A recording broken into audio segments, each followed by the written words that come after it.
1904 एक 24 साल का यंग मैन हैंस विल्सडोर्फ, न पैसा न एक्सपीरियंस, बस एक विजन था रिस्ट वॉच को दुनिया की पहचान देना। जब सब पॉकेट वॉच पहनते थे तो हैंस ने कहा, मैं एक ऐसी रिस्ट वॉच बनाऊंगा जो परफेक्ट हो, रिलायबल हो और एलिगेंट हो। पर सब हंसने लगे और कहने लगे, रिस्ट वॉच सिर्फ लेडीज के लिए होती है।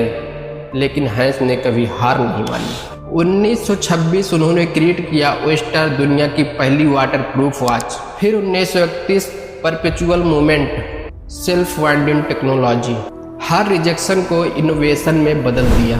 आज रोलेक्स सिर्फ एक वॉच नहीं, एक एक्सीलेंस का सिंबल हो गया है। हैंस ने सिखाया कि परफेक्शन कभी एक्सीडेंट नहीं होता है, ये डेडिकेशन, इनोवेशन और रिलेंटलेस परस्यूट का रिजल्ट होता है। तो याद रखना, दुनिया जब तुम्हारे ड्रीम्स पर हंसे तब याद करो उस यंग मैन को जिसने रिस्ट वॉच को क्राउन पहना दी।